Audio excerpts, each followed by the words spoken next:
Bismillahirrahmanirrahim. Assalamualaikum warahmatullahi wabarakatuh. Jadi hari ini kita akan menjelaskan tentang judulnya, didoakan malaikat Jibril masuk neraka.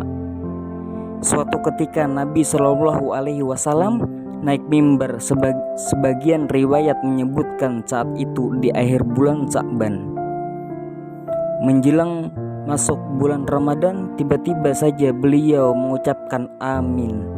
Tidak berselang lama beliau mengucap lagi amin.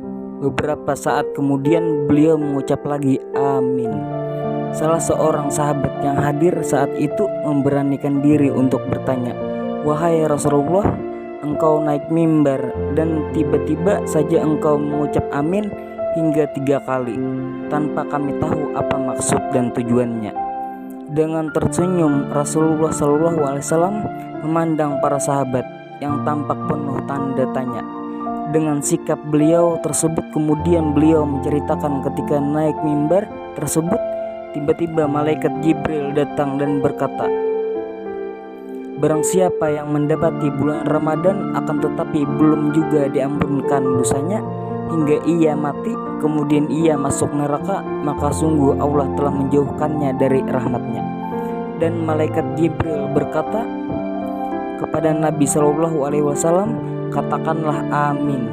Maka beliau berkata, yang didengar oleh para sahabat, "Amin."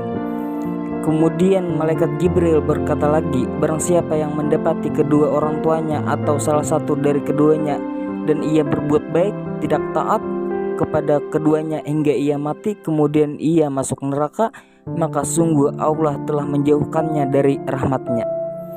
Dan malaikat Jibril berkata kepada Nabi Shallallahu Alaihi Wasallam, "Katakanlah amin." Maka beliau berkata, yang didengar oleh para sahabat. Kemudian malaikat Jibril berkata lagi, "Barang siapa yang mendengar namamu Nabi Muhammad Shallallahu Alaihi Wasallam disebutkan kepadanya dan ia tidak membaca selawat untukmu hingga ia mati, kemudian ia masuk neraka, maka sungguh Allah telah menjauhkannya dari rahmatnya." Dan malaikat Jibril berkata kepada Nabi Shallallahu Alaihi Wasallam, "Katakanlah amin." Maka beliau berkata, yang didengar oleh para sahabat, "Amin."